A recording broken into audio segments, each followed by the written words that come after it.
ബഹുമാനപ്പെട്ട മുഅ്മിനീങ്ങളെ, മുഅ്മിനാത്തുകളെ, അല്ലാഹു സുബ്ഹാനഹു വ തആല അവന്റെ പൊരുത്തമുള്ള അടിമകളിൽ നമ്മെ ഉൾപ്പെടുത്തട്ടെ.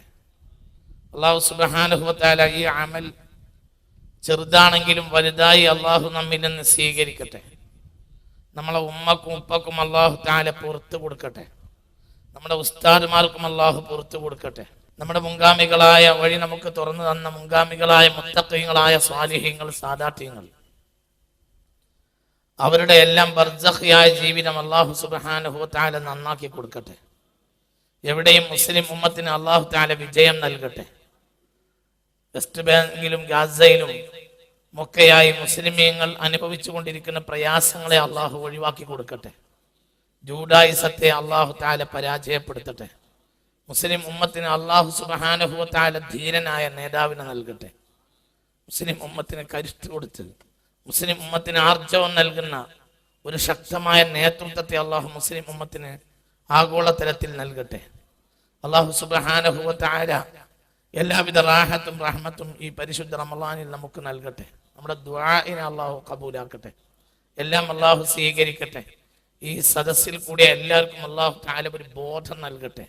ആ ബോധത്തിന് ഉപകരിക്കുന്ന വാക്കുകൾക്ക് അല്ലാഹു ഈ സാധുവിന് അല്ലാഹു തൗഫീഖ് തരട്ടെ. കർമ്മം ചെറുതാണെങ്കിലും അല്ലാഹു സവാബ് വലുതാക്കി തരട്ടെ. അല്ലാഹുവിന്റെ മുഖ്ലിസീങ്ങളിൽ നമ്മെ ചേർക്കട്ടെ. ആമീൻ ബിറഹ്മതിക യാ റഹ്മാൻ റഹീം. ഇത് വളരെ ഗൗരവമായ ഒരു വിഷയമാണ് എന്ന് എനിക്ക് തോന്നുക. ഞാൻ ഈ വിഷയം പറയണമെന്ന് എന്നോ ആഗ്രഹിച്ചതാണ്. ഈ വിഷയം പഠിച്ചപ്പോൾ ഉണ്ടായ സങ്കീർണതകൾ ഭയാനകമാണ്. അതായത് ഒരു വിഷയത്തിലൊന്നും തീരുന്ന ഒരു സംഗതിയല്ല ഇത്. ഇതാകട്ടെ, ഞാൻ ഉദ്ദേശിക്കുന്നത് അള്ളാഹു സഹായിച്ചാൽ ഇതൊരു പ്രധാനപ്പെട്ട ഒരു തൗത്തിയത്തായി, ഒരു ആഭിമുഖ്യമായി സ്വീകരിച്ച് ഇതിനെ തുടർന്ന് വളരെ ഗൗരവമായ പഠനങ്ങൾ കൊണ്ടുവരാനുള്ള തീവ്രമായ ശ്രമവും അധ്വാനവും നടത്തുക എന്നതാണ്.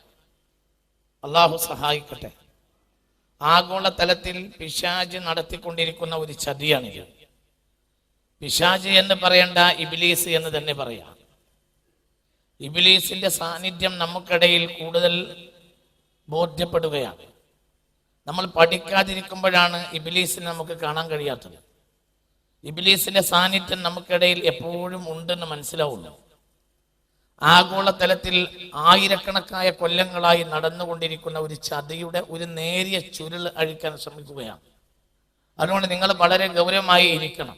ഒരു വിഷയ ഗൗരവമായ പഠനമാണ്. ഈ പഠനം ഉദ്ദേശിക്കുന്നത് ഈ ഇരിക്കുന്ന ആളുകളെ മാത്രമല്ല, ഇത് ഭാവിയിൽ കാണാൻ സാധ്യതയുള്ള അനേകായിരം ആളുകൾക്ക് ഉപകരിക്കുക എന്ന രൂപത്തിലാണ് വസ്തുനിഷ്ഠമായ അപഗ്രഥനങ്ങളും പഠനങ്ങളും നടത്തുന്നത്.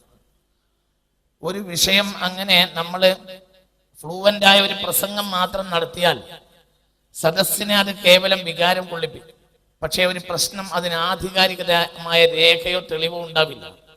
ഒരു വിദ്യാർത്ഥിക്ക് പഠിക്കാൻ റഫറൻസും ലഭിക്കില്ല. ഈ അടുത്ത് പ്രഭാഷണം കേട്ട ഒരാള് സന്തോഷത്തോടെ എന്നെ ഓർമ്മപ്പെടുത്തിയത്, പരമാവധി പുസ്തകങ്ങളും തെളിവ് ഒഴിവാക്കിയിട്ട് ഉസ്താദ് പ്രസംഗം നടത്തണം എന്നാണ്. അത് അദ്ദേഹത്തിന്റെ ഒരു നല്ല മനസ്സാണ്. കാരണം പ്രസംഗത്തിന് അതിൻ്റെതായ ഒരു ഒഴുക്കുണ്ട്. ഒരു പുസ്തകമോ തെളിവോ കാണിക്കുമ്പോൾ സ്വാഭാവികമായും അതിന് കഴിയില്ല.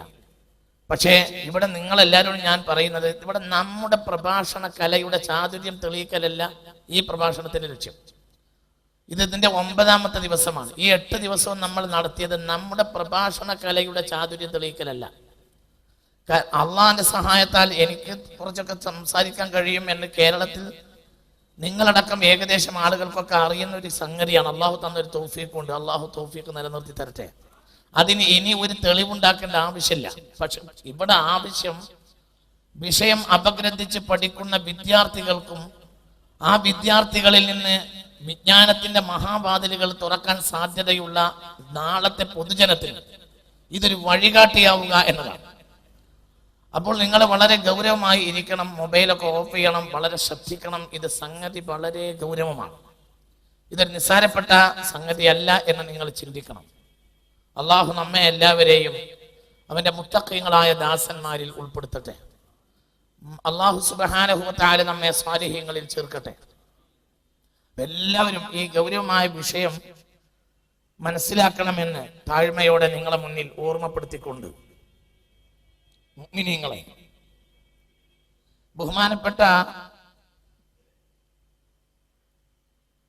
ടി ഇസ്മായിൽ സാഹിബാണെന്ന് തോന്നുന്നു, പ്രഭാഷണത്തിനിടയിൽ അദ്ദേഹം പറഞ്ഞത് ഖുർആൻ ചില വാക്കുകളെ ഇങ്ങനെ ആവർത്തിച്ച് പറയുന്നു എന്നാണ്. ഒരു നിലക്ക് ഖുർആനിൽ ആവർത്തനമില്ല എന്ന് ബഹുമാനപ്പെട്ട ഹാഫിദ് ഇബ്നു ഹജർ റളിയല്ലാഹു അൻഹു പോലെയുള്ള മഹാന്മാർ രേഖപ്പെടുത്തിയിട്ടുണ്ട്.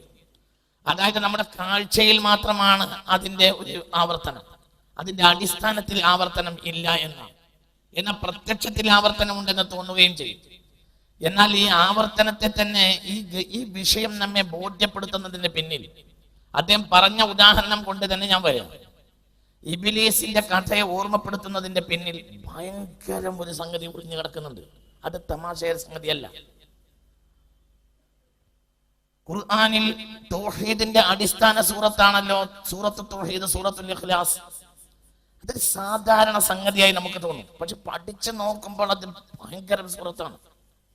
അതുകൊണ്ടാണ് അത് ഖുർആന്റെ 1/3 മുത്ത് റസൂൽ സ്വല്ലല്ലാഹു അലൈഹി വസല്ലം പറഞ്ഞത്. ലോകത്തെ എല്ലാ ശിർക്കിനെയും അത് വിഭാടനം ചെയ്യാം. ലോകത്തെ എല്ലാ ചെകുത്താന്റെ കളികളെയും അത് ഇല്ലാതാക്കും. ചെകുത്താൻ നമ്മുടെ ഇടയിൽ കളിച്ചിട്ടുണ്ട്, അല്ലെങ്കിൽ ചെകുത്താൻ ഇന്നും കളിച്ചുകൊണ്ടിരിക്കുന്നു. രണ്ടാളെ നാം ഗൗരവമായി മനസ്സിലാക്കണം. ഒന്ന് ഇബ്ലീസും ഒന്ന് ദജ്ജാലും. ഒന്ന് ജിന്നുകളിലെ തമ്മാടിയാണ്, ഒന്ന് ഇൻസുകളിലെ തമ്മാടിയാണ്. രണ്ടാളുടെയും സാന്നിധ്യം ചരിത്രാതീത കാലം മുതൽ തന്നെ ഭൂമിയിലുണ്ട്. ഇബ്ലീസ് സയ്യിദുനാ ആദം അലൈഹിസ്സലാത്തു വസ്സലാം ഇറങ്ങുന്ന സമയത്ത് തന്നെ ഇബ്ലീസ് ഇറങ്ങിയിട്ടുണ്ട് എന്ന് ചരിത്രത്തിലുണ്ട്. ബഹുമാനപ്പെട്ട മുഫസ്സിരീങ്ങൾ വളരെ വ്യക്തമായി അത് പറഞ്ഞിട്ടുണ്ട്. ദജ്ജാൽ ഏത് കാലത്ത് ജനിച്ചു എന്നതിനൊരു വ്യക്തമായ തെളിവ് നമുക്കറിയില്ല. പക്ഷെ ആയിരക്കണക്കായ കൊല്ലങ്ങൾക്ക് മുമ്പ് ദജ്ജാൽ ഭൂമിയിലുണ്ട്. ദജ്ജാലിനെ കുറിച്ച് അറിയുന്നവർ ഈ ഭൂമിയിൽ ഇന്നുണ്ട്. ദജ്ജാൽ എവിടെയുണ്ടെന്ന് അറിയുന്നവരും ഉണ്ടായിരിക്കും. ദജ്ജാലിന്റെ ആളുകൾക്ക് ദജ്ജാലിനെ കുറിച്ച് വ്യക്തമായ കാഴ്ചപ്പാടുണ്ട്. ദജ്ജാൽ ഇന്ന് ഭൂമിയിൽ ഉണ്ട് എന്ന് നമ്മൾ മനസ്സിലാക്കണം. മുത്തു മുഹമ്മദ് മുസ്തഫ, ഞാൻ ആ ഭാഗത്തേക്ക് വരാം. മുത്തു മുഹമ്മദ് മുസ്തഫ സ്വല്ലല്ലാഹു അലൈഹി വസല്ലമ തങ്ങൾ പോലും അവൻ ചെങ്ങലക്കിട്ടതായി പറയുന്നുണ്ട്. ചെങ്ങലക്കിടപ്പെട്ട ദജ്ജാലിനെ പറയുന്നുണ്ട്. ജനിച്ച വർഷം മുസ്തഫ നബി പറയുന്നുമില്ല സ്വല്ലല്ലാഹു അലൈഹി വസല്ലം. എന്ന് ജനിച്ചോ ആവോ? ഒരുപക്ഷെ അതിന്റെ വേരുകൾ നൂഹ് നബിയുടെ കാലത്തേക്ക് നീണ്ടിയിരിക്കും എന്ന് ഞാൻ മനസ്സിലാക്കും. നൂഹ് നബിയുടെ കാലഘട്ടത്തിൽ തന്നെ അവൻ ഉണ്ടായിരിക്കാം. അതിനു മുമ്പ് ഉണ്ടോ ഇല്ല, അല്ലാഹു അഅലം. പക്ഷെ ദജ്ജാൽ എന്നത് അവസാന കാലത്ത് മാത്രം പരിചയപ്പെടേണ്ട ഒരാളല്ല. എന്തുകൊണ്ട് മാമിൻ നബിയിൻ ഇല്ലാഹു അൻദറ ഖൗമഹു അനിൽ അഅവരിൽ കദ്ദാബ് എന്ന് പുണ്യ മുഹമ്മദ് മുസ്തഫ. ദജ്ജാലിനെ കുറിച്ച് ജനങ്ങളെ താക്കീത് ചെയ്ത് പറയാത്ത ഒരു നബിയും കടന്നു പോയിട്ടില്ല. സ്വഹീഹുൽ ബുഖാരി. ദജ്ജാൽ അവസാനം വരുന്ന ഒരാൾ മാത്രമാണെങ്കിൽ എന്താ ചെയ്യേണ്ട ആവശ്യമില്ല. നിങ്ങൾ ഞാൻ പറഞ്ഞതിന്റെ ഗൗരവം ചിന്തിക്കണം. ദജ്ജാൽ അവസാനം മാത്രമുള്ള ഒരാളാണെങ്കിൽ, ദജ്ജാൽ പ്രത്യക്ഷപ്പെടുമ്പോൾ മാത്രമാണ് അവന്റെ പ്രയാസമെങ്കിൽ, ദജ്ജാൽ പ്രത്യക്ഷപ്പെടുക പുണ്യ റസൂൽ സ്വല്ലല്ലാഹു അലൈഹി വസല്ലമയുടെ സമുദായത്തിലാണല്ലോ. ഇതെല്ലാം നബിക്കും അറിയാമല്ലോ. പിന്നെ എന്തിന് ഒരു നബി തന്റെ ജനതയെ ഇൻദാർ ചെയ്തു? ദജ്ജാലിന്റെ സാന്നിധ്യം ആ നബിയുടെ കാലത്തില്ലെങ്കിൽ വളരെ തല കൊടുത്തിട്ട് ഇത് ചിന്തിക്കണം. ദജ്ജാൽ ഇറങ്ങുക ഇറങ്ങാതിരിക്കുക എന്നതല്ല.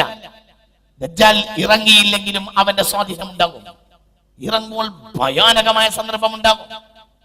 പക്ഷെ അവൻ ഇറങ്ങിയില്ലെങ്കിലും അവന്റെ സാന്നിധ്യം ഭൂമിയിൽ ഉണ്ടാകും. അവനും ഇബ്ലീസും തമ്മിൽ സദാ ബന്ധപ്പെട്ടുകൊണ്ടിരിക്കുന്നു. ഇവർക്ക് രണ്ടിനും അനുയായികളുണ്ട് മനുഷ്യർക്കിടയിൽ. അവർ വിവിധങ്ങളായ ഭാഷാ നാമങ്ങളിൽ നമ്മുടെ ഇടയിൽ വന്നുകൊണ്ടിരിക്കുന്നു. ചിലപ്പോൾ അവർക്കുടെ സംഘടനകളുടെ പേര് ഇംഗ്ലീഷായിരിക്കും, ചിലപ്പോൾ അവരുടെ സംഘടനയുടെ പേര് ലാറ്റിൻ ഭാഷയിലായിരിക്കും, ചിലപ്പോൾ അവരുടെ മൂവ്മെന്റിന്റെ പേര് ജർമ്മൻ ഭാഷയിലായിരിക്കും. ഏത് ഭാഷയിലായാലും അതൊക്കെ ദജ്ജാലിന്റെ ആളുകളാണ്. ദജ്ജാൽ ഇബ്ലീസ് ലഅനത്തുല്ലാഹി അലൈഹി ഭൂമി മുഴുവൻ ചുറ്റുന്നുണ്ടല്ലോ. അപ്പോൾ ഇബ്ലീസിന് വളരെ ഗൗരവമായി ചിന്തിക്കണം. ദജ്ജാൽ എവിടെയുണ്ടെന്ന് ഇബ്ലീസിന് അറിയാമല്ലോ. ദജ്ജാലിനെ പോയി കണ്ട സ്വഹാബികളെ പറ്റി പുണ്യ റസൂൽ പറഞ്ഞിട്ടുണ്ട്. ദജ്ജാലിനെ നേരിട്ട് കണ്ട തമീമുദ്ദാർ തമീമുദ്ദാരിയെ പറ്റി പുണ്യ റസൂൽ പറഞ്ഞത് ഇമാം മുസ്ലിം സ്വഹീഹ് മുസ്ലിമിൽ കൊടുക്കുന്നുണ്ട്. നിഷേധിക്കുന്നതാരാ? ആർക്കായി നിഷേധിക്കാൻ കഴിയാ? ഈ ഹദീസിനൊന്നും ഇന്ന് വരെ ഒരാൾ എതിരഭിപ്രായം പറഞ്ഞിട്ടില്ല. ദജ്ജാലിനെ നേരിട്ട് കണ്ട വ്യക്തി ബഹുമാനപ്പെട്ട തമീമുദ്ദാരി റളിയല്ലാഹു അൻഹു, ബഹുമാനപ്പെട്ടവരും കൂട്ടുകാരും പോയിട്ട് ദജ്ജാലിനെ കണ്ട ഭാഗം പറയുന്നുണ്ട്, ആ വിഷയം വർണ്ണിക്കുന്നുണ്ട്. പുണ്യ റസൂൽ സ്വല്ലല്ലാഹു അലൈഹി വസല്ലം തങ്ങൾ ഇത് സംബന്ധിച്ച് പറഞ്ഞ ഭാഗത്ത് ഇങ്ങനെയാണ്: ദജ്ജാലിനെ പറ്റി ഞാൻ പറയാനിരിക്കുമ്പോഴാണ് തമീമുദ്ദാരി വന്നത്. തമീമുദ്ദാരി ദജ്ജാലിനെ കണ്ട വിവരവും എനിക്ക് പറഞ്ഞു തന്നു. അപ്പോൾ അത് ഞാൻ പറയാൻ ഉദ്ദേശിക്കുന്നതിന്റെ കൃത്യതയാണ്. അതുകൊണ്ട് ഞാൻ തമീമുദ്ദാരി പറഞ്ഞതിൽ നിന്ന് തുടങ്ങുകയാണെന്ന് പറഞ്ഞ് പുണ്യ റസൂൽ പറയാം സ്വല്ലല്ലാഹു അലൈഹി വസല്ലം. ഇത് ലോകത്തൊരാൾക്ക് നിഷേധിക്കാൻ കഴിയില്ല. നമ്മൾ വളരെ ചിന്തിക്കേണ്ടത്, ആകാശത്ത് നിന്ന് ഇനി ഇറങ്ങാനുള്ള ആളല്ല ദജ്ജാൽ. ഭൂമിയിൽ മുത്ത് റസൂലിന്റെ കാലം മുതലേ ചെങ്ങലക്കിട്ട ഒരാളാണ്. ഭൂമിയാകെ സദാസമയവും ചുറ്റുന്ന ഒരാളുണ്ട്, ഇബ്ലീസ്. അവൻ എവിടെയും ചുറ്റാൻ കഴിയും. അവന് ഒറ്റച്ചാട്ടത്തിന് ആകാശത്തെത്താൻ കഴിയുമായിരുന്നു എന്ന് സൂറത്തുൽ ജിന്നിലുണ്ട്. അവന് മാത്രമല്ല, അവന്റെ ആളുകൾ കുന്നാ ലമസ്ന സമാ, ആകാശത്തേക്ക് ഒരു ചാട്ടത്തിന് ഇബ്ലീസിന്റെ അനുയായികൾക്ക് പോലും, ഇബ്ലീസ് പോകട്ടെ, ഇബ്ലീസ് അല്ല, ഇബ്ലീസിന്റെ അനുയായികൾക്ക് പോലും ഒരു ചാട്ടത്തിന് ആകാശത്ത് സ്പർശിക്കാൻ കഴിയുമായിരുന്നു എന്ന് ഖുർആനിലുണ്ട്. പിന്നീട് മുത്ത് മുഹമ്മദ് മുസ്തഫ സ്വല്ലല്ലാഹു അലൈഹി വസല്ലമയുടെ കാലം വന്നപ്പോൾ ആകാശത്ത് നിന്ന് അവരെ വിരോധിച്ചതാണ് എന്നത്. അപ്പോൾ പിന്നെ ഭൂമിയിൽ ഒറ്റച്ചാട്ടത്തിന് ആകാശത്ത് പോയിരിക്കാൻ മലക്കുകളുടെ സംസാരം ആലമുൽ മലക്കൂത്തിൽ, ആലമുൽ മലായികത്തിൽ മലായികത്തിന്റെ സംസാരം നേരിട്ട് കേൾക്കാൻ വേണ്ടി ഇബ്ലീസിന്റെ ചോട്ടാ അനുയായികൾ പോലും ആകാശത്ത് പോയിരിക്കാറുണ്ടായിരുന്നു.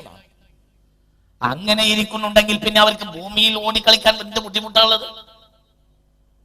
അപ്പോൾ ഇവിടെ സദാസമയം ശ്രദ്ധിക്കണേ, ഞാൻ പറഞ്ഞു കൊണ്ടുവരുന്ന ഭാഗം നിങ്ങൾ ശ്രദ്ധിക്കണം. അപ്പോൾ ഇവിടെ സദാസമയവും ഇബ്ലീസിന്റെ ഒരു വൃന്ദം, ഇബ്ലീസിന്റെ ആളുകൾ ദജ്ജാലിനോട് ബന്ധപ്പെട്ടുകൊണ്ടിരിക്കുന്നുണ്ട്. ദജ്ജാലിന് വായക്ക് ചങ്ങല കിട്ടിയിട്ടില്ല. ലഅനത്തുല്ലാഹി അലൈഹി. ദജ്ജാലിന്റെ വായ പൂട്ടിയിട്ടില്ല. തമീമുദ്ദാരി റളിയല്ലാഹു അൻഹുവിനോട് ദജ്ജാൽ നേരിട്ട് സംസാരിച്ച കഥ പറഞ്ഞിട്ടുണ്ട്. ആര്? പുണ്യ റസൂൽ മുസ്തഫ. ഇത് ബഹുമാനപ്പെട്ട സ്വഹീഹിൽ വളരെ വ്യക്തമായി ലോകത്തൊരാൾക്കും തർക്കമില്ലാത്ത വിധത്തിൽ രേഖപ്പെടുത്തിയിട്ടുണ്ട്. അപ്പോൾ ദജ്ജാൽ ചിന്തിക്കുന്നവരാണ്, ശക്തനാണ്. ലഅനത്തുല്ലാഹി അലൈഹി. ലോകത്തെ എല്ലാ വിഘടനവാദങ്ങളുടെയും തിന്മയുടെയും മൂർത്തിഭാവമാണ്. ഈ തിന്മകൾ മുഴുവൻ ശ്രദ്ധിക്കണേ, ഈ തിന്മകൾ മുഴുവനും അവനിൽ നിന്ന് ഉരുണ്ടു വരുന്നതാണ്. അതിൽ ലോകത്തെ രണ്ട് ശക്തന്മാർ കൂടിച്ചേരും. ഒന്ന് ജിന്നുകളിൽ ദജ്ജാൽ, ജിന്നുകളിൽ ഇബ്ലീസ് ലഅനത്തുല്ലാഹി അലൈഹി. അവനും നിസ്സാരപ്പെട്ട ആളൊന്നുമല്ല. അവന്റെ യോഗ്യത കാരണം അവനെ അസാസിൽ എന്നാ വിളിച്ചിരുന്നത്, ലഅനത്തുല്ലാഹി അലൈഹി. പിന്നീട് അവന് അള്ളാഹു ഓടിച്ചപ്പോഴാണ് അവൻ ഇബ്ലീസ് എന്ന പേര് വന്നിട്ടുള്ളത്. ഭയങ്കര ആളല്ലേ, ഭയങ്കര ആളല്ലേ. എല്ലാവിധ വിജ്ഞാനങ്ങളും ലഭിച്ചതിന് ശേഷവും സയ്യിദുനാ ആദം അലൈഹിസ്സലാത്തു വസ്സലാമിന് എല്ലാവിധ വിജ്ഞാനവും ലഭിച്ചതിന് ശേഷവും സയ്യിദുനാ ആദം അലൈഹിസ്സലാത്തു വസ്സലാമിന്റെ സ്വർഗത്തിൽ നിന്ന് പുറത്തു വരാനുള്ള ഒരു സബബാകാൻ ഇബ്ലീസിന് കുതന്ത്രം കൊണ്ട് കഴിഞ്ഞില്ലേ? ലഅനത്തുല്ലാഹി അലൈഹി. അപ്പോൾ അവന്റെ ബുദ്ധി എത്രയാ? 2, മനുഷ്യർക്കിടയിൽ അതിശക്തനായ ദജ്ജാലും. അതൊരു സൂപ്പർമാനാണ്. സൂപ്പർമാൻമാരെ സൃഷ്ടിക്കാനുള്ള ശ്രമത്തിലാണ് ഇപ്പോൾ അമേരിക്ക. അമേരിക്കക്ക് ദജ്ജാലിനെ കുറിച്ച് നേരത്തെ അറിയും. ദജ്ജാൽ ഒരു ദിവസം കൊണ്ട് ചാടുകയല്ല, ദജ്ജാൽ ചാടാനുള്ള സമയം അവർക്കറിയും. അപ്പോൾ ദജ്ജാലിന് സമാനമായ ആളുകളെ സൃഷ്ടിച്ച് മനുഷ്യന്റെ മനസ്സിനെ പരിവർത്തനപ്പെടുത്തുകയാണ്. സ്പൈഡർമാൻ അതിന്റെ ഉദാഹരണമാണ്. 180 നിലയുള്ള മുകളിലേക്ക് സ്പൈഡർമാൻ പിടിക്കാൻ ഒറ്റക്കയറ്റം. ദുബായിൽ കഴിഞ്ഞ വർഷം ഏറ്റവും വലിയ കെട്ടിടത്തിന്റെ മുകളിലേക്ക് സ്പൈഡർമാൻ കയറിയ ദൃക്സാക്ഷി എന്നോട് പറഞ്ഞു. ഏത് കെട്ടിടം നിങ്ങൾ ചിന്തിക്കണം. ഏതാ കെട്ടിടം? ഗ്രാനൈറ്റിന്റെയും മാർബിളിന്റെയും മനോഹരമായ വെണ്ണക്കല്ലുകൾ കൊണ്ട് മനോഹരമാക്കി അലങ്കരിച്ച കെട്ടിടത്തിന്റെ മുകളിലേക്ക് ഒരു മനുഷ്യൻ ഇങ്ങനെ കയറി.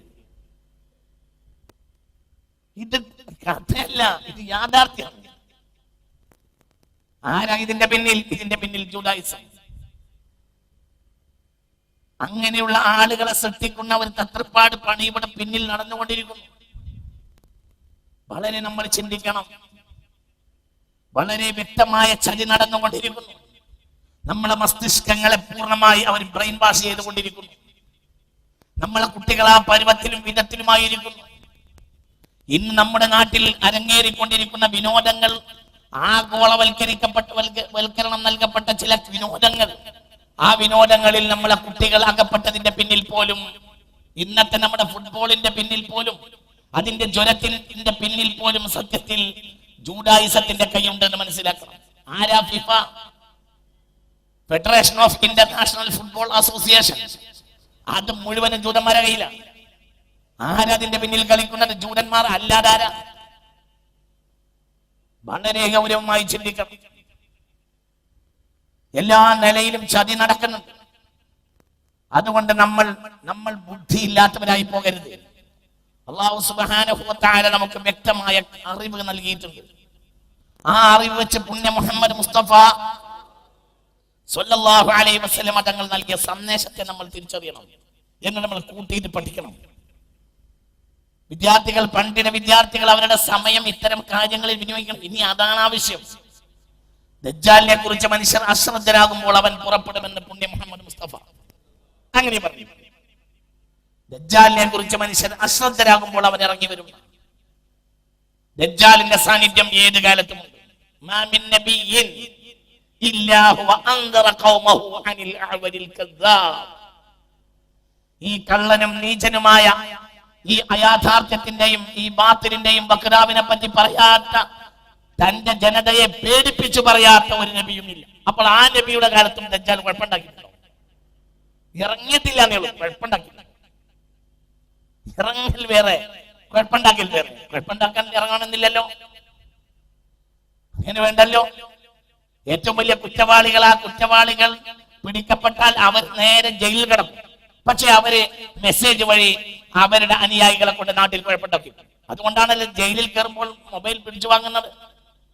കുറ്റവാളിയുടെ മൊബൈൽ ജയിലിന്റെ സെല്ലിൽ വെച്ച് പിടിച്ചു വരുന്നത് വാർത്തയായി വരുന്നത് എന്തുകൊണ്ടാണ്? അയാളുടെ ആളുകൾ പുറത്തുണ്ടാവും. ദജ്ജാലിനാകുമ്പോൾ ഒരിക്കലും അയാളെ സംബന്ധിച്ചിടത്തോളം ഒരു മൊബൈലിന്റെ ആവശ്യമില്ല. എന്തുകൊണ്ട്? അയാളുടെ ആളുകൾ സദാസമയവും അയാളെ കൂടെയുണ്ട്. വളരെ നമ്മൾ ചിന്തിക്കണം. ഭൂമിയിൽ ഒരു സ്ഥലമുണ്ടല്ലോ, അറ്റ്ലാന്റിക് സമുദ്രത്തിൽ, ബർമുഡ ട്രയാങ്കിൾ. എന്താണത്? വെള്ളത്തിൽ ഇബ്ലീസിനെ പേടിക്കണമെന്ന് മുത്ത് മുഹമ്മദ് മുസ്തഫ പറഞ്ഞിട്ടുണ്ട്. അതൊരു പ്രത്യേക ഏരിയയാണ്. ഈ ഏരിയയെ പറ്റി പഠനം നടത്തിയവരെല്ലാം അത് ശൈത്താന്റെ ഏരിയ എന്ന് പറഞ്ഞിട്ടുണ്ട്. അത് ശൈത്താന്റെ ഏരിയയാണ്. ഞാൻ ആ ഭാഗത്തേക്കൊക്കെ പിന്നീട് വരാം. അപ്പൊ ശൈത്താന്റെ ഇബ്ലീസ് ഇതൊന്നും ഇല്ലാന്ന് പറയരുത്. ഇല്ലാന്ന് പറഞ്ഞിട്ട് കാര്യമില്ല, ഉണ്ടല്ലോ. അതുകൊണ്ട് കാര്യത്തെ ഗൗരവമായി നമ്മൾ പഠിച്ച് മനസ്സിലാക്കണം. ഏത് കാലത്തും അവന്റെ ബന്ധങ്ങൾ ഇന്നുണ്ട്. അവൻ മസ്തിഷ്ക പ്രക്ഷാളനം നടത്തിക്കൊണ്ടിരിക്കുന്നുണ്ട്. അവന്റെ ആളുകൾ നാട്ടിലാകെ ഓടി നടന്നുകൊണ്ടിരിക്കുന്നു. അവരെ വർക്ക് ഭയങ്കര. ഇന്ന ശൈത്താന യജ്രി മിൻ ഇബ്നി ആദമ മജ്റദ് ദമി. രക്തത്തിൽ പോലും നടക്കുമെന്ന് പറഞ്ഞാൽ രക്തത്തിൽ നടക്കുന്നു മാത്രമല്ല, രക്തത്തിൽ പോലും നടക്കുന്നു. എല്ലായിടത്തും നടക്കും ഇബ്ലീസ്. മൽഊനായ ഇബ്ലീസ്, ഇബ്ലീസിന്റെ സന്തതികൾ ജിന്നിലുണ്ടായാൽ, ശ്രദ്ധിക്കണേ, ഇബ്ലീസിന്റെ സന്തതികൾ ജിന്നിലുണ്ടായാൽ അവർ ശൈത്താനായി. ഇബ്ലീസിനെയും ദജ്ജാലിനെയും അനുധാവനം ചെയ്യുന്ന ആളുകൾ ഇൻസിലുണ്ടായാൽ അവരും ശൈത്താനായി. ഇനി ഇവർ തമ്മിൽ കമ്മ്യൂണിക്കേഷൻ എങ്ങനെ? അതുണ്ടാവുമല്ലോ. وكذلك جعلنا لكل نبي عدوا شياطين الإنس والجن يوحي بعضهم إلى بعض زخرف القول غرورا. അവർ തമ്മിൽ وكذلك جعلنا لكل نبي عدوا. ഏത് നബിക്കും അല്ലാഹു തആല ശത്രുവിനെ വെച്ചിട്ടുണ്ട്. ആരാണത്? ശയാത്തുനൽ ഇൻസി വൽ ജിന്ന്. ഇൻസ് ശൈത്താന്മാരും ജിന്ന് ശൈത്താന്മാരും. ഇൻസിൽ ഏറ്റവും വലിയ ശൈത്താൻ ദജ്ജാലാണ്. പിന്നെ അവന്റെ ആളുകൾക്ക് ദജ്ജാലൂന എന്ന് പറയും. അല്ലാഹു മാക്കാക്കട്ടെ. യകൂനു ഫി ആഖിരി സമാനി ദജ്ജാലൂന. ആഖിർ സമാനിൽ ദജ്ജാലിങ്ങൾ ഉണ്ടാവുന്നത് അന്ന് മാത്രം ഉണ്ടാവുന്നല്ല, അന്ന് അധികരിക്കുന്നതിനാണ്. അല്ലാഹു നമ്മളെ കാത്തുരക്ഷിക്കട്ടെ. വളരെ ചിന്തിക്കണം. നോക്ക് ആ ആയത്തിന്റെ ശൈലി. അപ്പൊ ഇവർ തമ്മിൽ കൈമാറും, വിഷയങ്ങൾ കൈമാറും. അത് വലിയ വലിയ വലിയ പുത്തൻ ഫിലോസഫികളായി പടിഞ്ഞാറെന്ന് അച്ചടിച്ചു വരും. കമ്മ്യൂണിസവും ക്യാപിറ്റലിസവും ഒക്കെ ദജ്ജാലിൻ്റെതായിരുന്നു. ഇബ്ലീസും ദജ്ജാലും അതിന്റെ പിന്നിൽ പണിയെടുത്തിരുന്നു. നല്ല നല്ല ഇംഗ്ലീഷ് അക്ഷരങ്ങളിൽ അതൊക്കെ വടിവെച്ച് അച്ചടിച്ച് വരുമ്പോൾ അതൊക്കെ വലിയ സംഗതിയാണെന്ന് നമ്മൾ മനസ്സിലാക്കും. നമ്മളെ മസ്തിഷ്കത്തെ അവര് കാർന്നു തിന്നുന്നു.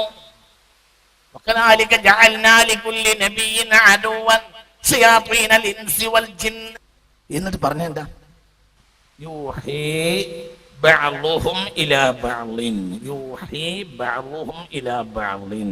അവർ തമ്മിൽ ദൈവവാക്യം പോലത്തെ വാക്യങ്ങൾ കൈമാറുന്നുണ്ട്.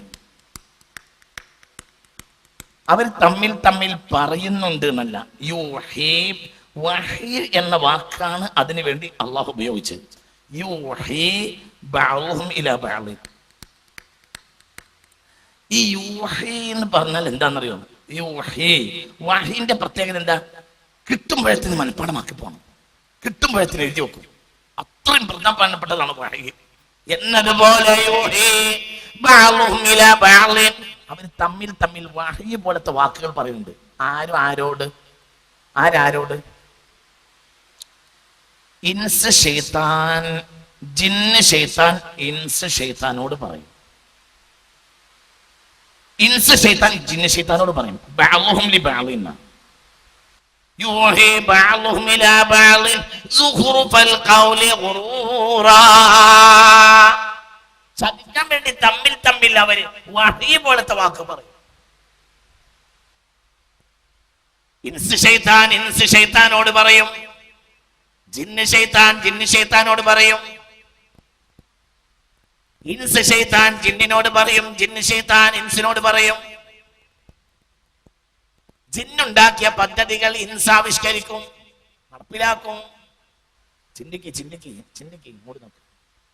كذلك جعلنا لكل نبي عدوا شياطين الإنس والجن يوحي بعضهم إلى بعض زخرف القول غرورا. ചിലപ്പോൾ ഇൻസ് ആവിഷ്കരിച്ച പദ്ധതിക്ക് ജിന്ന് സഹായം ചെയ്തു കൊടുക്കും.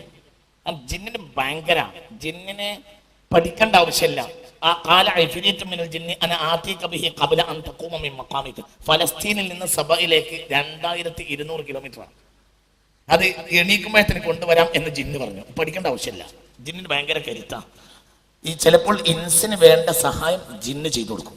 യൂഹി ബഅ്ളുഹും ഇലാ ബഅ്ളി, അമേരിക്കയിൽ നിന്ന് പെട്ടെന്ന് മെസ്സേജ് ഇവിടെ എത്തിച്ചു കൊടുക്കും. ജിന്നുണ്ടാക്കി കൊണ്ടുവന്നത് ഇൻസ് നടപ്പിലാക്കും. ചിലപ്പോൾ ഇൻസ് നടപ്പിലാക്കേണ്ട കാര്യം ജിന്ന് പറഞ്ഞു കൊടുക്കും, സഹായം ചെയ്തു കൊടുക്കും. كذلك جعلنا لكل نبي عدوا شياطين الجن والإنس يوحي بعضهم إلى بعض زخرف القول غرورا. زخرف القول എന്ന് പറഞ്ഞാൽ ചന്തം വെപ്പിച്ച വാക്ക് എന്നാണ്. മുസഖ്റഫ് എന്ന് പറഞ്ഞാല് അലങ്കരിക്കപ്പെട്ട വസ്തു എന്നാണ്. സാധനം മുക്കായിരിക്കും, എന്നിട്ട് 1 ഗ്രാം തങ്കത്തിൽ പൊതിഞ്ഞ ആഭരണം എന്നാ. 1 ഗ്രാം തങ്കത്തിൽ പൊതിഞ്ഞ ആഭരണം എന്ന് പറയും. ഹില്യത്തുൻ മുസഖ്റഫ, 1 ഗ്രാം തങ്കത്തിൽ പൊതിഞ്ഞ ആഭരണം. ഉള്ളില് വൃത്തികെട്ട ഒരു ലോഹാണ്, ഒരു ഗുണമില്ലാത്ത ഒരു 10 റുപ്യ കിട്ടുന്ന ലോഹ. എന്നാൽ പുറത്ത് എന്ത് ചെയ്യും? 1 ഗ്രാം തങ്കത്തിലാണ് പൊതിയും. അതാണ് മുസഖ്റഫ്. അതാണ് സുഖ്റുഫൽ ഖൗലി ഗുറൂറാ. ഈ വാക്ക് ജനങ്ങൾക്കിടയിൽ വരുമ്പോൾ അതിന്റെ ഉള്ളു ജനം മനസ്സിലാക്കൂല. അതിന്റെ പുറത്തെ പ്രയോഗങ്ങളും രീതിയും കണ്ട് അതൊക്കെ വളരെ ഗുണകരമാണെന്ന് ജനം മനസ്സിലാക്കൂല. വളരെ ചിന്തിക്കണം. ഉദാഹരണം പറയാം, ഡാർവിനിസം. എത്രയാണത് മനുഷ്യനത് ഏറ്റുപിടിച്ച് നടന്നത്. അതിന്റെ ആഴത്തിലുള്ള വൃത്തികേട് മനുഷ്യൻ മനസ്സിലാക്കിയില്ല. അത് സുഖ്റുഫുൽ ഖൗലാണ്. ശൈത്താൻ എന്ന് കിട്ടിയത് ചാൾസ് ഡാർവിൻ ജൂതനായിരുന്നു. ജൂതന്മാർ എന്നും ശൈത്താന്റെ ആളുകളാണ്. ഞാൻ പിന്നീട് ആ ഭാഗത്തേക്ക് വരാം. കമ്മ്യൂണിസം ശൈത്താനിൽ നിന്ന് കിട്ടിയതാണ് കാൾമാക്സിന്. എന്തുകൊണ്ട്? കാൾമാക്സ് ജൂതനാണ്. ജൂതന്മാർ എന്നും ശൈത്താന്റെ ആളുകളാണ്. അവരുടെ ഏത് ഫിലോസഫിയും ശൈത്താനേറ്റാ. അവർ ശൈത്താന്മാര് പറഞ്ഞുണ്ടാക്കുന്നതാണ് ഇവർ നടപ്പിലാക്കുക. ചിന്തിക്ക്, അവർക്ക് ശൈത്താനാണ്. ആധുനിക ശൈത്താൻ എന്ന് പറയും. അത് ശൈത്താനാന്ന് പറഞ്ഞാൽ ഞങ്ങൾ ആരും അംഗീകരിക്കില്ല. അങ്ങനെ അംഗീകരിക്കാം? ഒരു മൂലയർക്ക് ഒരു ശൈത്താൻ സേവ ഉണ്ട് എന്ന് പറഞ്ഞാൽ മൂലയന്മാരല്ലേ എന്തെങ്കിലും കളി ഉണ്ടാവും എന്ന് പറയും. കാറൽ മാക്സിന് ശൈത്താൻ സേവ ഉണ്ട് എന്ന് പറഞ്ഞാൽ ആരും അംഗീകരിക്കാം?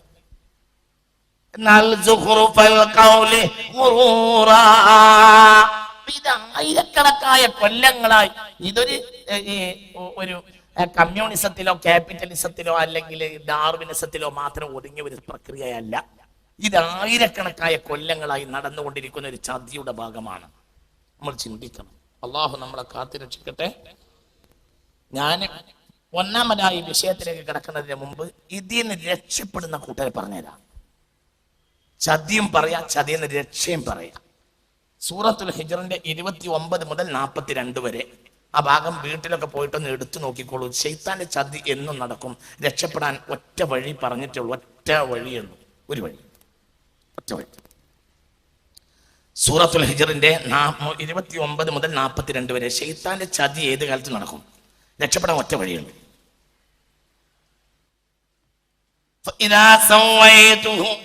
ونفخت فيه من روحي فقعوا له ساجدين فسجد الملائكة كلهم أجمعون إلا إبليس أبى أن يكون مع الساجدين قال يا إبليس ما لك ألا تكون مع الساجدين قال لم أكن لأسجد لبشر خلقته من صلصال من حمأ مسنون قال فاخرج منها فإنك رجيم فإن عليك اللعنة إلى يوم الدين قال رب فأنظرني إلى يوم يبعثون قال فإنك من المنظرين إلى يوم الوقت المعلوم قال رب بما أغويتني لأزينن لهم في الأرض ولأغوينهم أجمعين إلا عبادك منهم المخلصين. സൂറത്തുൽ ഹിജ്റിന്റെ 29 മുതൽ 40 വരെയുള്ള ആയത്ത് പരിശോധിക്കുക. എന്താ അള്ളാഹു പറഞ്ഞത്? ഞാന് ആദമിനെ മൂശയിലിട്ട് സ്ഥിരപ്പെടുത്തുകയും ശരിപ്പെടുത്തുകയും എന്നിട്ട് മുട്ടിയാൽ ശബ്ദമുണ്ടാകുന്ന കളിമണ്ണിൽ നിന്ന് ആദമിനെ ഞാൻ ശരിപ്പെടുത്തുകയും പിന്നീട് ആദമിന്റെ ശരീരത്തിൽ ഞാൻ പ്രത്യേകമായ റൂഹിനെ സന്നിവേശിപ്പിക്കുകയും ചെയ്താൽ നിങ്ങൾ സുജൂദിൽ വീഴണം എന്ന് മലക്കുകളോട് അള്ളാഹു പറഞ്ഞു. അലൈഹിസ്സലാത്തു വസ്സലാം അവരെല്ലാവരും സുജൂദ് ചെയ്തു. ഇല്ല ഇബ്ലീസ്. ആ കാലത്ത് മലക്കളുടെ കൂട്ടത്തിൽ തന്റെ കരുത്തുകൊണ്ടും തന്റെ കഴിവ് കൊണ്ടും വിരാജിച്ച് നടക്കാൻ അള്ളാഹു സ്വാതന്ത്ര്യം കൊടുത്തിരുന്ന ഇബ്ലീസ് മാത്രം അതിന് സമ്മതിച്ചില്ല. ഇബ്ലീസ് ജിന്നായിരുന്നു. ഇബ്ലീസ് ജിന്നാണ് എന്നതിന് സൂറത്തുൽ കഹ്ഫിൽ കാന മിനൽ ജിന്നി ഫഫസഖ അൻ അംരി റബ്ബി. നമ്മളെ കൂട്ടത്തിൽ ചില ആളുകൾക്കൊരു അഭിപ്രായമുണ്ട്. എത്ര പറഞ്ഞു കൊടുത്താലും പിന്നെയും പറയും മലക്കുകളെല്ലാം സുജൂദ് ചെയ്തു, ഇബ്ലീസ് ഒഴികെ എന്ന് പറഞ്ഞാൽ മലക്കുകളുടെ കൂട്ടത്തിലല്ലേ ഇബ്ലീസ്, അപ്പോൾ ഇബ്ലീസ് മലക്കല്ലേ എന്നിങ്ങനെ എപ്പോഴും ചോദിക്കുന്ന ആളുകളെ കാണാം. എത്ര പറഞ്ഞു കൊടുത്താലും പിന്നെയും പറയും ഇബ്ലീസ് മലക്കല്ലേ. അതെന്തോ അതിന്റെ പിന്നിലും ചില കളികൾ ഉണ്ടോ എന്ന് സംശയിക്കണം. ഇത് എത്ര പറഞ്ഞു കൊടുത്താലും പിന്നെ പല സ്ഥലത്തും ചോദിക്കുന്ന ആളുകൾ ഞാൻ കണ്ടിട്ടുണ്ട്. വ്യക്തമായി നസ്സുൽ ഖുർആന നിഷേധിച്ചവൻ കാഫിറ. അല്ലാഹു നമ്മളെ കാക്കട്ടെ. കാന മിനൽ ജിന്നി ഫഫസഖ അൻ അംരി റബ്ബി. അവൻ ജിന്നിൽപ്പെട്ട ആളാണ്, ജിന്നിന്റെ തലവനാണ് എന്ന്. ജിന്നിലെ ശൈത്താന്മാർ അവന്റെ മക്കളാണ്. അഫതഖിദൂനഹു വദുരിയതഹു ഔലിയാഅ മിൻ ദൂനി വഹും ലക്കും അദുവ്വുൻ ബിഇസ ലിൽവാലിമീന ബദലാ. സൂറത്തുൽ കഹ്ഫ്. അവൻ നിങ്ങൾ അവനെയും അവന്റെ മക്കളെയും നിങ്ങളുടെ രക്ഷാധികാരികളാക്കുകയാണോ എന്ന് ചോദിക്കുന്നുണ്ട്. അവിടെ വദുരിയതഹു എന്നാ പറഞ്ഞ ഇബ്ലീസിന്റെ മക്കളാണ് ജിന്ന് വർഗത്തിലെ ശൈത്താന്മാർ. അള്ളാഹു നമ്മളെ കാക്കട്ടെ. അവിടെ ശ്രദ്ധിക്കാൻ ഞാൻ ആ ആയത്ത് ഇങ്ങനെ ഓടിച്ച് പറഞ്ഞിട്ട് അവിടെ ഇബ്ലീസ് പറയുന്നുണ്ട്. ഇബ്ലീസ് പറയാ ഞാൻ ഈ ആദമിന്റെ മക്കളെ ഒക്കെ നശിപ്പിക്കും, ഒരു കൂട്ടരെ നശിപ്പിക്കൂല. قال رب بما أغويتني ലൗ സയ്യനന്ന ലഹും ഫിൽ അർദ് വലൗ ഖുവിയന്നഹും അജ്മഈൻ ഇല്ലാ ഇബാദക മിൻഹുൽ മുഖ്ലസീൻ. ഇഖ്ലാസിന്റെ നിറകുടങ്ങളായ ആളുകളെ ഞാൻ ഒന്നും ചെയ്യൂല. ഇഖ്ലാസ് പറ്റിയെടുക്കേണ്ടതാണ്. ഇഖ്ലാസ് എന്ന് പറഞ്ഞാൽ പുസ്തകത്തിൽ നിന്ന് കിട്ടുന്നതല്ല. ഇഖ്ലാസ് എന്നത് ഇഖ്ലാസ് ഉള്ളവരിൽ നിന്ന് നൂറാനിയത്തിന്റെ ഇഖ്തിബാസ് കൊണ്ട് നേടേണ്ടതാണ്. അള്ളാഹു തൗഫീഖ് തരട്ടെ. ആദ്യം പറയണല്ലോ, ഇഖ്ലാസ് പുസ്തകത്തിൽ നിന്ന് കിട്ടൂല. ഇഖ്ലാസ് ഉള്ളവരെ കണ്ടാലേ ഇഖ്ലാസ് ഉണ്ടാവുള്ളൂ. അള്ളാഹു തൗഫീഖ് ചെയ്യട്ടെ. തല നല്ല പോലെ കൊടുക്കണം. ഇഖ്ലാസ് മുത്ത് റസൂൽ സ്വല്ലല്ലാഹു അലൈഹി വസല്ലമയിൽ നിന്ന് ഒരു ജനതക്ക് കിട്ടി. എങ്ങനെ കിട്ടി?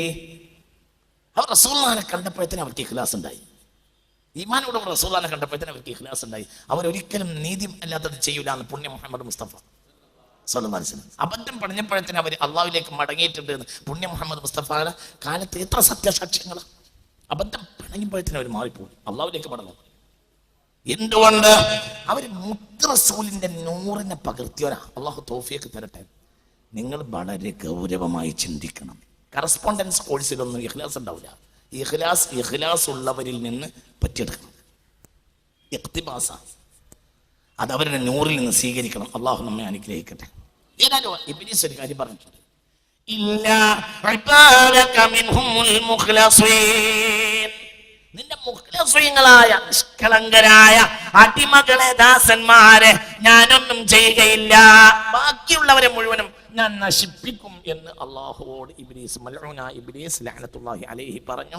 സൂറത്തുൽ ഹിജ്ർ 29 മുതൽ 40 വരെയുള്ള ആയത്തുകൾ പരിശോധിക്കുക, ശ്രദ്ധിക്കുക. ഇത് അള്ളാഹു സുബ്ഹാനഹു വ തആല സൂറത്തു സാഫാത്തിന്റെ 39ാമത്തെ ആയത്ത് മുതലും പറയുന്നുണ്ട്.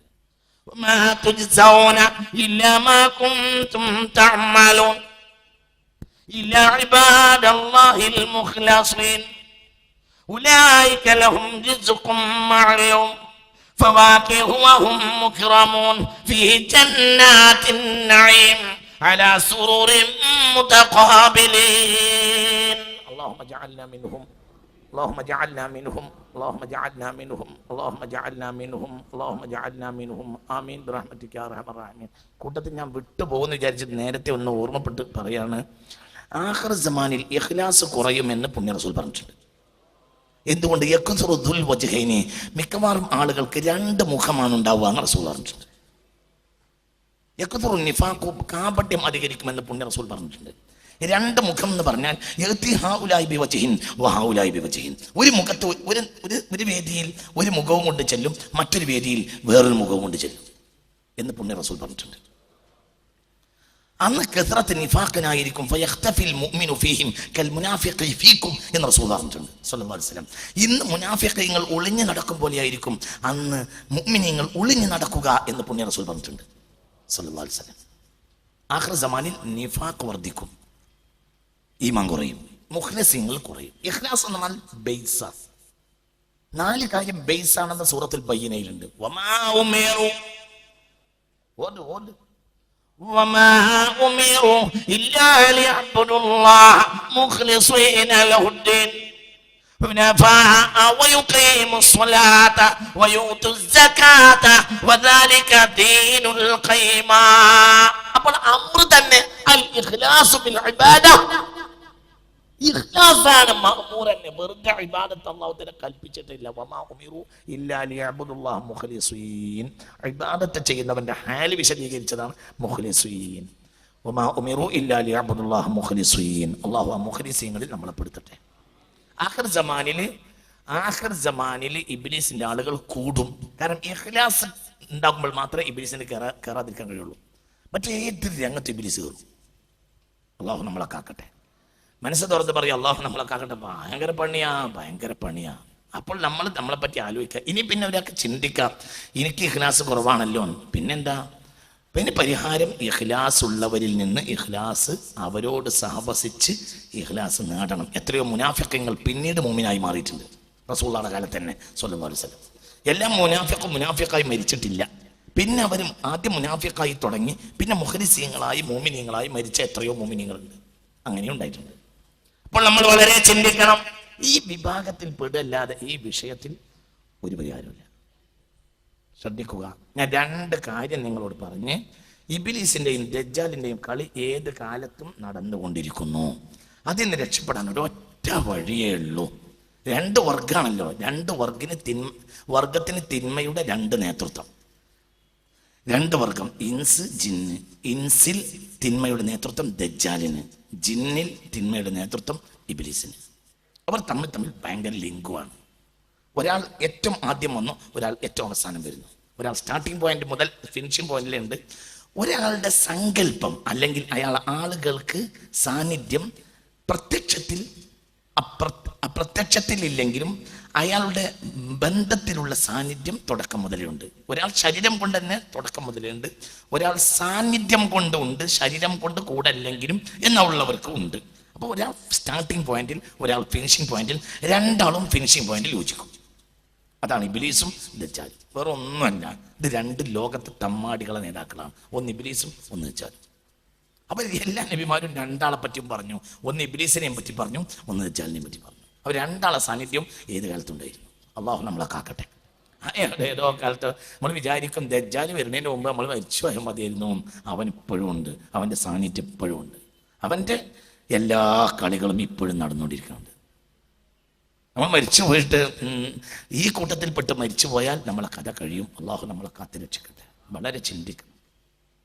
നോക്ക്, അതിന് ഏകദേശം ഇവരുടെ കളി ഇതിന് മുഴുവനും അടിസ്ഥാനപരമായ ശ്രദ്ധിക്കണേ. ഇബ്ലീസിന്റെ ഏറ്റവും വലിയ കളി സത്യത്തിൽ ആദം നബിയുടെ 2000 കൊല്ലത്തിന് ശേഷമാണ് വന്നിട്ടുള്ളത്. മറ്റൊക്കെ ലോക്കൽ കളികളായി ഇബ്ലീസ് കളിച്ചത്. ആദം നബിയുടെ കാലത്ത് ഇബ്ലീസ് കളിച്ചിട്ടുണ്ട്. അതൊക്കെ ലോക്കൽ കളിയാണ്.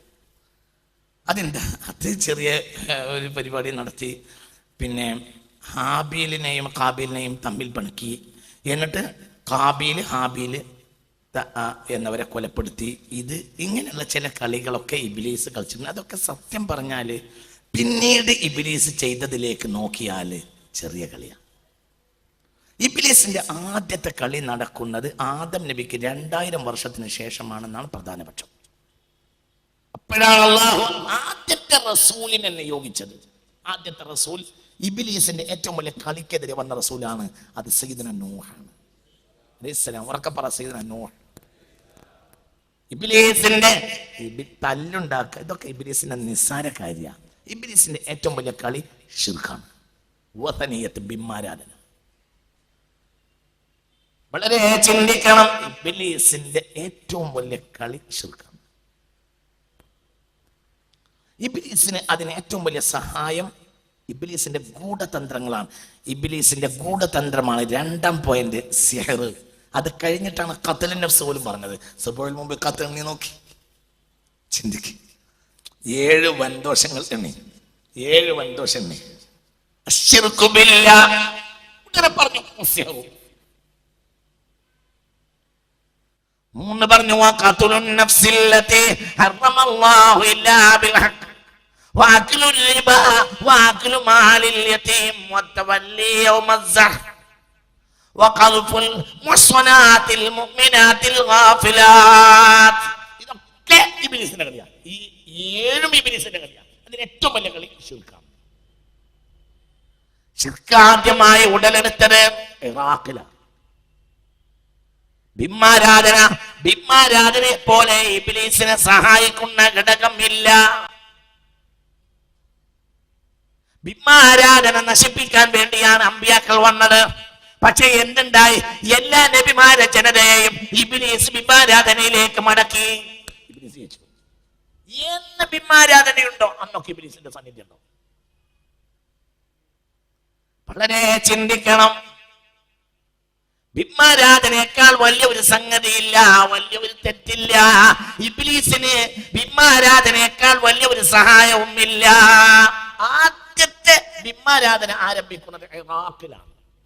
അതിന്റെ ആളുകൾ അറിയപ്പെട്ടിടത്തോളം അതിന്റെ ആളുകൾ അത് അപ്പോഴത്തിന് സയ്യിദ്ന ആദം അലൈഹിസ്സലാത്തു വസ്സലാം ഭൂമിയിൽ വന്നിട്ട് 2000 വർഷം കഴിഞ്ഞിട്ടുണ്ട് എന്ന് മുഫസ്സിരീങ്ങൾ ധാരാളം ആളുകൾ പറയുന്നുണ്ട്. സൂറത്തുൽ ബഖറയുടെ 213 ആയത്ത് പരിശോധിച്ചാൽ, ഇപ്പൊ ചരിത്ര പഠിക്കുന്ന വിദ്യാർത്ഥികൾക്കൊക്കെ വേണ്ടി പറയാൻ അവിടെ ഒന്ന് പരിശോധിച്ചാൽ അത് വളരെ ചിന്തിക്കേണ്ട ഒരു ആയത്ത. സൂറത്തുൽ ബഖറ 213. കാന الناس ഉമ്മതൻ വാഹിദ فبعث الله النبيين مبشرين ومنذرين وأنزل معهم الكتاب بالحق ليحكم بين الناس فيما اختلفوا فيه وما اختلف فيه إلا الذين أوتوه من بعد ما جاءتهم البينات بغيا بينهم فهدى الله الذين آمنوا لما اختلفوا فيه فهدى الله الذين آمنوا لما اختلفوا فيه من الحق بإذنه والله يهدي من يشاء إلى صراط مستقيم اللهم اجعلنا من الهادين اللهم اجعلنا من الهادين مهتدين غير الضالين ولا مضلين آمين برحمتك يا أرحم الراحمين. ഈ ആയത്തിന് ബഹുമാനപ്പെട്ട വന്യരായ കെ.ബി. ഉസ്താദ് അല്ലാഹു തആല സമസ്ത കേരളീയത്തുലമയുടെ ജോയിന്റ് സെക്രട്ടറി ആയിരുന്നു, വലിയ മഹാനായിരുന്നു. അല്ലാഹു തആല അവർക്ക് മഗ്ഫിറത്ത് കൊടുക്കട്ടെ. മനസ്സ് തുറന്ന് പറയും. വലിയ മനുഷ്യന്മാർക്ക് വേണ്ടി ദുആ എടുക്കുമ്പോൾ നമ്മളെക്കാളും മനസ്സ് തുറന്ന് പറയണം. എന്തുകൊണ്ട്? അവരാണ് നാളെ ഈ ദുആ നമുക്ക് ഉപകരിക്കുക. അല്ലാഹു തൗഫീഖ് തരട്ടെ. ശ്വാസം മുഴുവനും അള്ളാഹ്ക്ക് വേണ്ടിയാക്കി മരിച്ചുപോയ മനുഷ്യന്മാരെ കൂട്ടത്തിൽപ്പെട്ട ആളുകളാണ് ഇവരെല്ലാം. അവർ ചിരാധ്വാനാണിത്. ഇത് ഉമ്മത്ത് മുസ്ലിമത്തിന് വല്ലാത്ത വഴികേട്ടിയായ ഒരു വ്യാഖ്യാനവുമാണ്. ഈ വ്യാഖ്യാനം ധാരാളം ഖൈറുള്ളൊരു വ്യാഖ്യാനമാണ്. അല്ലാഹു സുബ്ഹാനഹു വ തആല അവർക്ക് മഗ്ഫിറത്തും റഹ്മത്തും നൽകട്ടെ. ഈ ആയത്തിന് ബഹുമാനപ്പെട്ടവർ നൽകുന്ന വ്യാഖ്യാനങ്ങൾ നോക്കുക.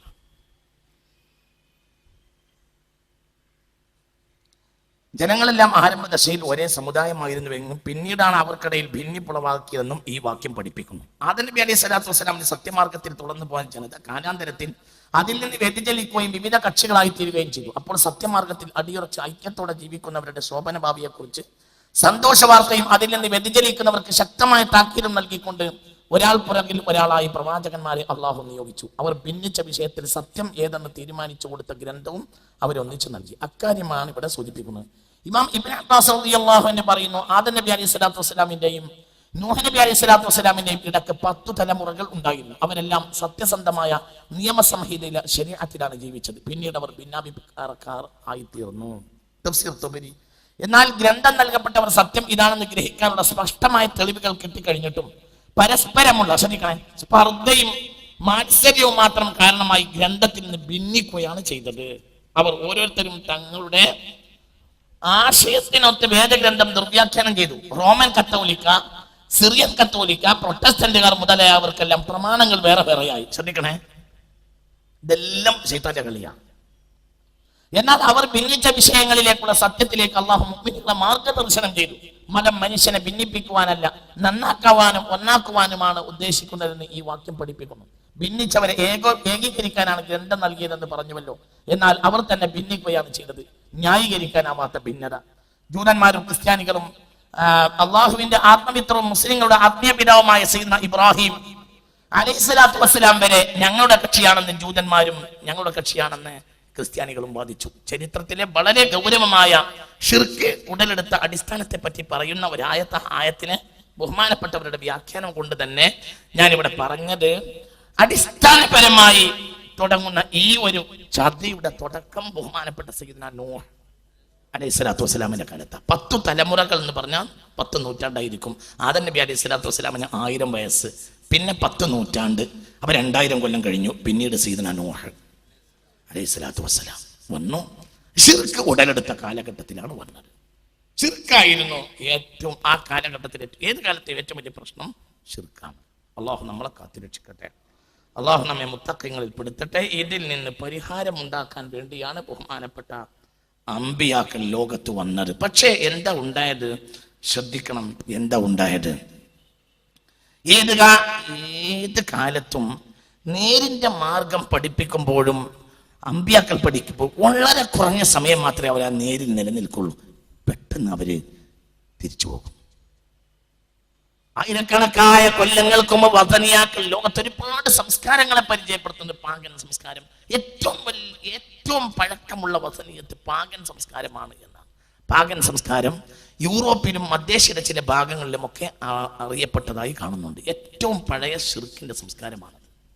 എന്നാൽ നമ്മൾ ചിന്തിക്കണം, ഇതെന്തിനാണ് ഞാൻ ഇവിടെ പറഞ്ഞത്? അക്കാലത്തെ ദേവീദേവന്മാർ പരിഷ്കൃത മതങ്ങളിൽ അള്ളാഹു നൽകിയ വേദം നൽകിയ ജനതയിൽ വരെ കാണുന്നുണ്ട്. ബാബിലോണിയയാണ് മറ്റൊരു ഷിർക്കിന്റെ കേന്ദ്രം. ഈജിപ്റ്റാണ് വേറൊരു ഷിർക്കിന്റെ കേന്ദ്രം. ഗ്രീക്സ് ആണ് മറ്റൊരു ഷിർക്കിന്റെ കേന്ദ്രം. ഒക്കെ വസനിയാക്കളാണ്. ഈ വസനീയത്തിലേക്ക് അമ്പിയാക്കൾ വരുമ്പോഴത്തിന് അമ്പിയാക്കളെ ജനത വരെ ശൈത്താൻ ഇടപെട്ടിട്ട് വസനീയത്തിലേക്ക് തെറ്റിച്ചു കളയും. ഇതെല്ലാ കാലഘട്ടത്തിലും നടന്നിട്ടുണ്ട്. ഞാൻ അതിന് ഒരു ഉദാഹരണം പറയാം. ബഹുമാനപ്പെട്ട സയ്യിദ്നാ മൂസ അലൈഹിസ്സലാത്തു വസ്സലാം, നിങ്ങൾ ആലോചിക്കുക, മൂസ നബി അലൈഹിസ്സലാത്തു വസ്സലാമിന്റെ ആ ജനത ഒരു നിലക്കും അവര് തെറ്റിപ്പോകാൻ പാടില്ല. എന്തുകൊണ്ട്? എത്ര വലിയ ഒരു അധപ്പതനത്തിൽ നിന്നാണ് അള്ളാഹു അവരെ രക്ഷപ്പെടുത്തിയത്. അവർക്കിടയിൽ ഒരു നബിയുമുണ്ട്, സയ്യിദ്നാ മൂസ. 14 കിലോമീറ്റർ ദൂരം ചെങ്കടൽ പിളർന്നു എന്നാണ്. ഞാൻ ആ ഭാഗം ഏകദേശം പോയി കണ്ടിട്ടുണ്ട്. ഗൈഡ് ഇതാണ് ഏകദേശ ഭാഗം എന്ന് എനിക്ക് ചൂണ്ടിക്കാണിച്ചു തരികയും ചെയ്തു. ചെങ്കടലിൽ സൂയസ് ഉൾക്കടലിന്റെ അവസാന ഭാഗത്ത് ഏകദേശം 14 കിലോമീറ്ററോളം ദൂരമുള്ള ഒരു ഭാഗത്ത് അങ്ങോട്ട് കടൽ പിളർന്നു കൊടുക്കുക ചെയ്തത് സയ്യിദ്നാ മൂസ. ബൈബിൾ പറയുന്നത്, പുറപ്പാട് അധ്യായത്തിൽ ബൈബിൾ പറയുന്നത് 16 ലക്ഷം ആളുകൾ അന്ന് മൂസ നബിയോടുകൂടി രക്ഷപ്പെട്ടു. 16 ലക്ഷം ആളുകൾ, 16 ലാഖ്, 16 ലക്ഷം ആളുകൾ രക്ഷപ്പെട്ടു. ഖുർആൻ അങ്ങനെ ഒരു കണക്ക് പറയുന്ന രീതിയൊന്നും ഇല്ലെങ്കിലും ലക്ഷക്കണക്കിന് ആളുകൾ ഉണ്ട് എന്ന് മനസ്സിലാവുന്നു. പൊതുവേ ഇസ്രായേലി സമൂഹം എന്ന് പറഞ്ഞാൽ അവർ പെറ്റുപെരുകുന്ന ആളുകളുമാണ്. അവരെ ഉപ്പയാണ് സയ്യിദ്നാ യാക്കൂബ്. യാക്കൂബ് നബി അലൈഹി സ്വലാത്തു വസ്സലാമിന്റെ മക്കൾ തന്നെ 12 അപ്പോൾ ഇങ്ങനെ ഒരു പെറ്റുപെരുകുന്ന ഒരു ജനതയായതുകൊണ്ട് അവരിൽ കുറഞ്ഞ കാലം കൊണ്ട് വലിയൊരു ലക്ഷക്കണക്കായ ജനങ്ങൾ ഉണ്ടായിരിക്കണം. ഏതായാലും ഈ ജനതയെ കടൽ കടത്തി കൊണ്ടുവരികയാ സയ്യിദ്നാ മൂസ. അവരെ കൂടെ മൂസ നബി ഉണ്ട്, രക്ഷപ്പെടുത്തിയ രക്ഷകനായ മൂസ ഉണ്ട്. നിങ്ങൾ ചിന്തിക്കണം,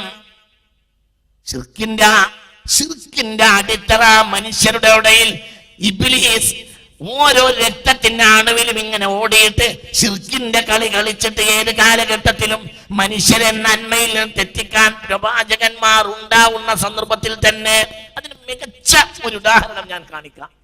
സത്യത്തിൽ ഭൂമി കണ്ട 3ാമത്തെ മഹാനാണ് സയ്യിദ്നാ മൂസ. സാരിസുൽ ബശരി ശറഫൻ വഫള. ഭൂമി കണ്ട 3ാമത്തെ മഹാനാണ് സയ്യിദ്നാ മൂസ. അറാഫ് സൂറത്ത് 138, 137, 138 ആയത്ത് കേട്ടോളൂ.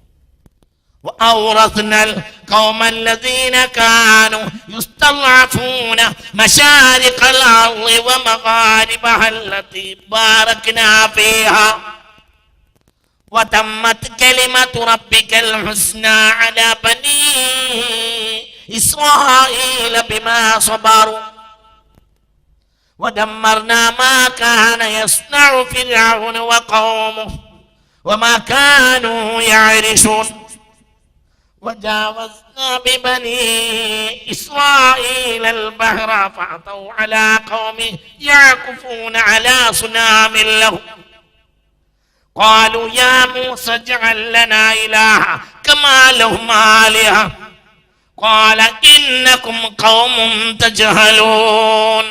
സൂറത്ത് അറാഫ് 137, 138 വാക്കുകൾ. എന്താ പറയുന്നത്? അല്ലാഹു സുബ്ഹാനഹു വ തആല ഈ മർദ്ദിത ജനവിഭാഗത്തിന് വലിയ സൗകര്യമുള്ള ഭൂമിയുടെ നാനാ ദിക്കുകളും അല്ലാഹു സുബ്ഹാനഹു വ തആല അവർക്ക് തുറന്നു കൊടുത്തു. അവരെ ചെങ്കടൽ കടത്തി അല്ലാഹു തആല രക്ഷപ്പെടുത്തുകയും ചെയ്തു. പക്ഷെ പിന്നെന്താ ഉണ്ടായത്? അവർ മൂസാ നബിയോട് കൂടെ യാത്ര ചെയ്യുമ്പോൾ ഒരു ജനതയുടെ അരികിലൂടെ കടന്നുപോയി. യഅഖുഫൂന അലാ അസ്നാമിൻ ലഹും. ആ ജനത ബിംബങ്ങൾക്ക് ആരാധിച്ചുകൊണ്ടിരുന്ന ജനതയായിരുന്നു. ആ ജനതയുടെ അരികിലൂടെ കടന്നു പോയപ്പോ കാലു അവർ പറഞ്ഞു, യാ മൂസ ജഅൽ ലനാ ഇലാഹ കമാ ലഹും ആലിഹ. മൂസ, ഞങ്ങൾക്ക് ഇവർക്ക് ധാരാളം ബിംബങ്ങൾ ഉണ്ടല്ലോ, ഞങ്ങൾക്ക് നീ ഒരു ബിംബം അനുവദിച്ചു തരണം. അവരുടെ കൂടെ മൂസ ഉണ്ട്. സയ്യിദ്നാ മൂസ ആരാ? സയ്യിദ്നാ മൂസ ഒറ്റ അടിക്ക് കൊന്നളി. ഒറ്റ ഇങ്ങനെ കയ്യച്ചപ്പോഴത്തിനാ കൃത്യം എത്തുയത്. ആദ്യ ആളാ മൂസ, സയ്യിദ്നാ മൂസ. പറയാൻ ധൈര്യപ്പെടൂല ആരും മൂസാ നബിയോട്. പക്ഷെ ആ മൂസാ നബിയോട് വരെ അവർ പറഞ്ഞു. എന്തുകൊണ്ട്?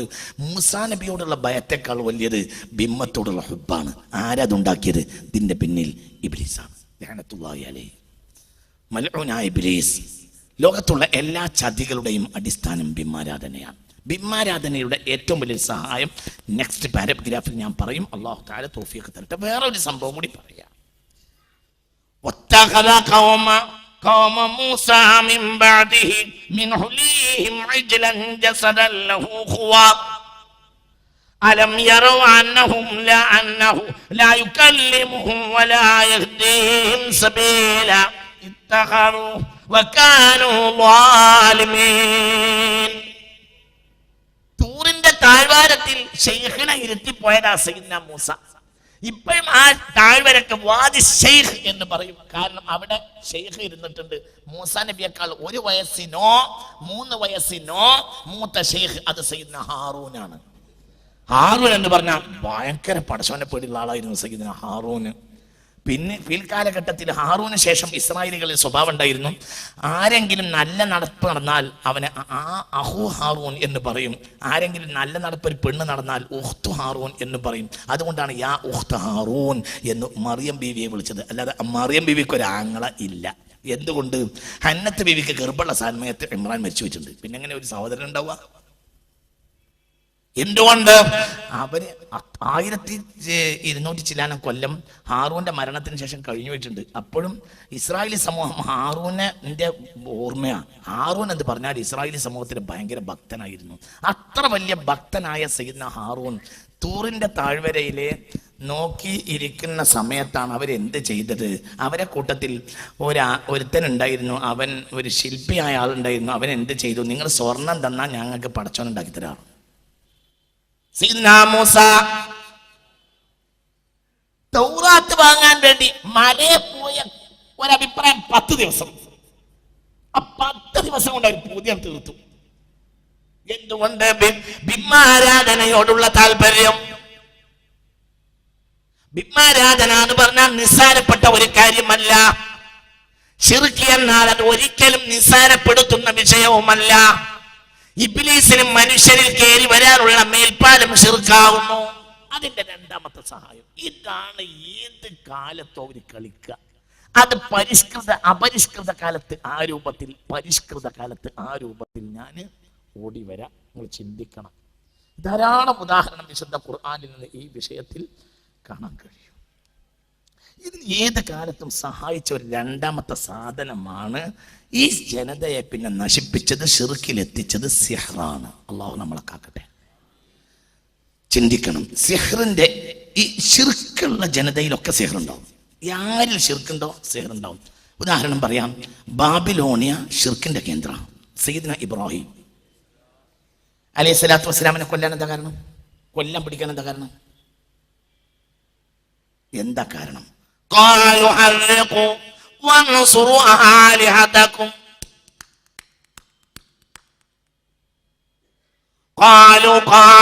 ബാബിലോണിയക്കാർ നമ്രൂദിനോട് പോയി പറഞ്ഞു, നമ്രൂദേ ഇവരെ ചുട്ടുകൊന്നോ, വൻസുറു ആലിഹതക്കും ബിംബങ്ങളെ രക്ഷപ്പെടുത്തുകയും സഹായിക്കുകയും ചെയ്യുക.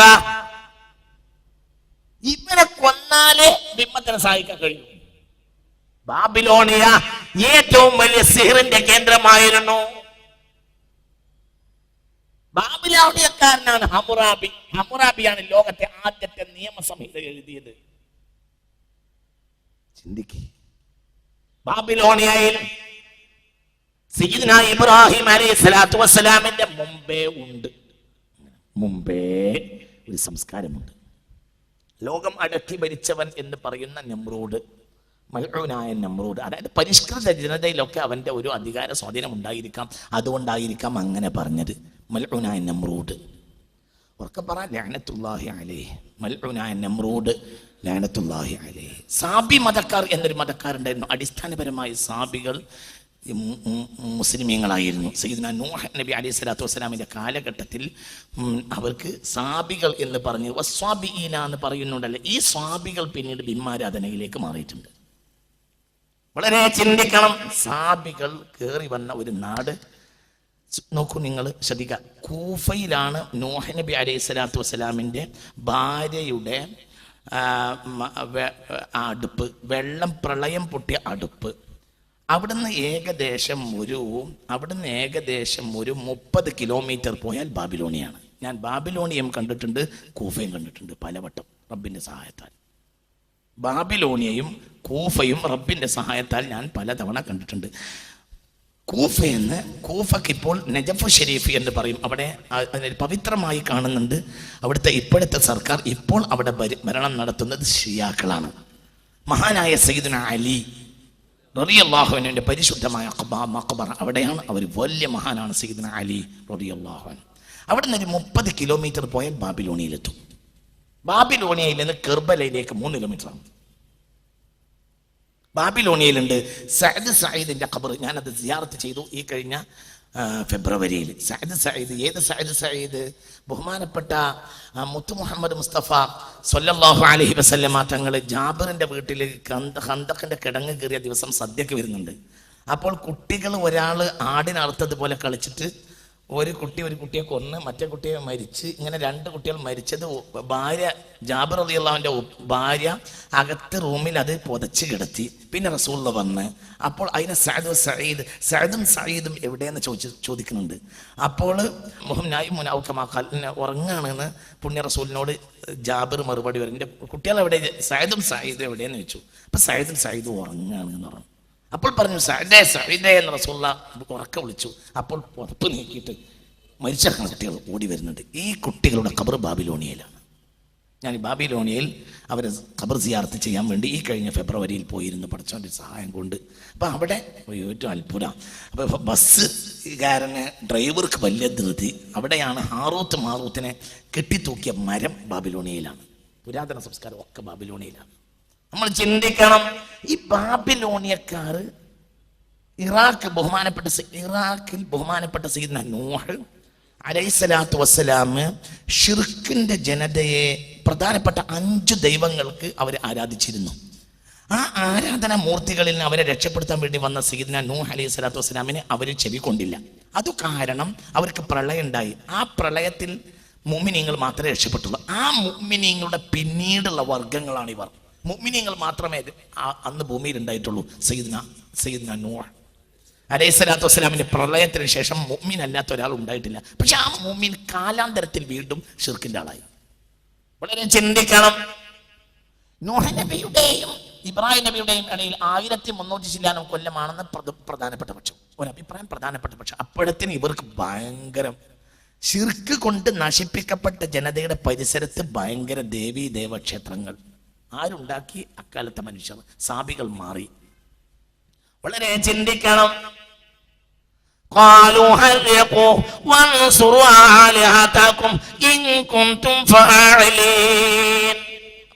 ഏത് ജനത, അത് നബിമാരുടെ ജനതയാണെങ്കിൽ പോലും ആ ജനതയെ തെറ്റിക്കാൻ വേണ്ടി ബിംബങ്ങളെയും ബിംബത്തിന്റെ സങ്കല്പങ്ങളെയും കൊടുക്കുക എന്നത് ഏത് കാലഘട്ടത്തിലും ഇബ്ലീസിന്റെ ആളുകളും ചെയ്തിട്ടുള്ള ഒരു ദുഷ്ടവിദ്യയാണ്.